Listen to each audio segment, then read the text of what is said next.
پیارے دوستو، حضرت عیسیٰ علیہ السلام بنی اسرائیل میں مابعوث ہونے والے آخری نبی تھے۔ آپ علیہ السلام نے اپنی قوم کو خاتم الانبیاء حضرت محمد مصطفیٰ صلی اللہ علیہ وآلہ وسلم کی آمد کی خوشخبری دی۔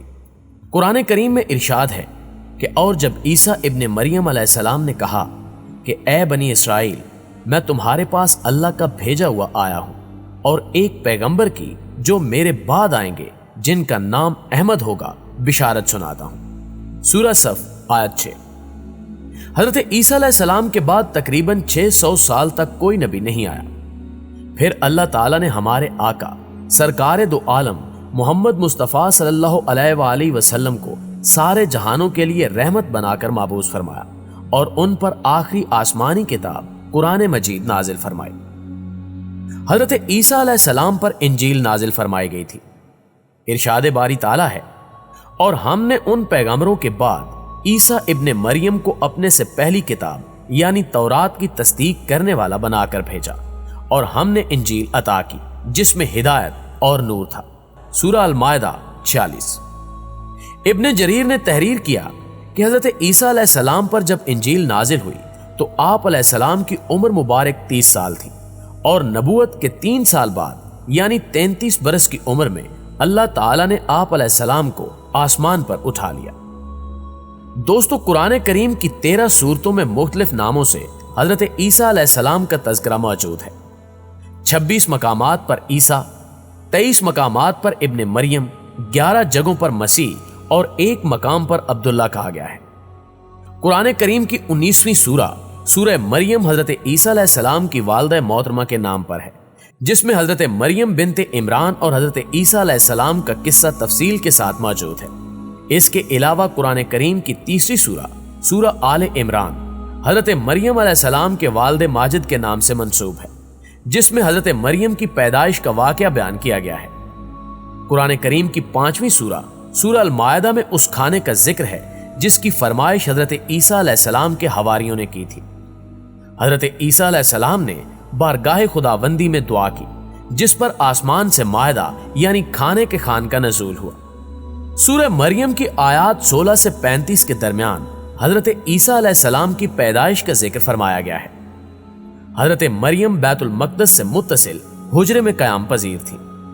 ایک دن وہ مسجد کے مشرقی کونے میں عبادت یا کسی اور مقصد سے تشریف لے گئی اور پردہ کر لیا۔ امام قرطبی رحمۃ اللہ علیہ فرماتے ہیں کہ وہ حسب عادت یکسوئی کے ساتھ عبادت الہی میں مشغول ہونے کے لیے حجرے کی مشرقی جانب کسی گوشے میں تشریف لے گئی۔ حضرت ابن عباس رضی اللہ تعالی عنہ سے منقول ہے کہ نصارہ نے جو مشرق کی جانب اپنا قبلہ بنایا اور اس جانب کی بڑی تعظیم کرتے ہیں، اس کی یہی وجہ ہے۔ حضرت مریم علیہ السلام اس گوشے میں تنہا تھی کہ اچانک حضرت جبریل امین انسانی شکل میں تشریف لائے۔ حضرت مریم نے ایک اجنبی شخص کو یوں اپنے قریب دیکھا تو وہ گھبرا گئی اور کہنے لگی کہ میں تجھ سے رحمان کی پناہ مانگتی ہوں، اگر تو اللہ سے ڈرتا ہے تو یہاں سے چلا جا۔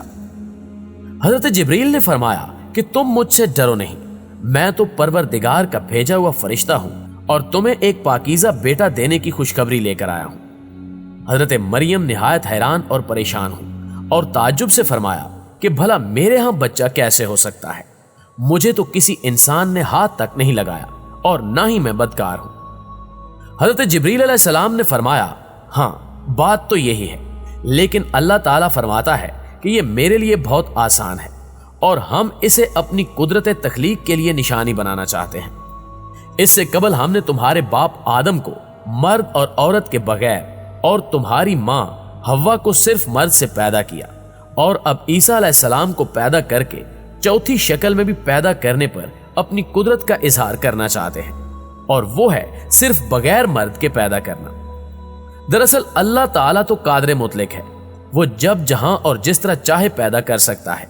وہ بے جان چیز سے جاندار کو پیدا کر سکتا ہے اور جاندار سے بے جان۔ ناظرین گرامی، بیٹے کی بشارت کے بعد حضرت جبریل علیہ السلام نے آپ پر پھونک ماری اور وہاں سے چلے گئے۔ کچھ دنوں کے بعد حضرت مریم علیہ السلام کو بچے کی پیدائش کے آثار محسوس ہونے لگے۔ جیسے جیسے پیدائش کے دن قریب آتے جا رہے تھے، آپ علیہ السلام کی پریشانی میں بھی اضافہ ہوتا چلا جا رہا تھا۔ جب پیدائش کا وقت قریب آیا تو آپ لوگوں کے خوف سے بیت المقدس سے تقریباً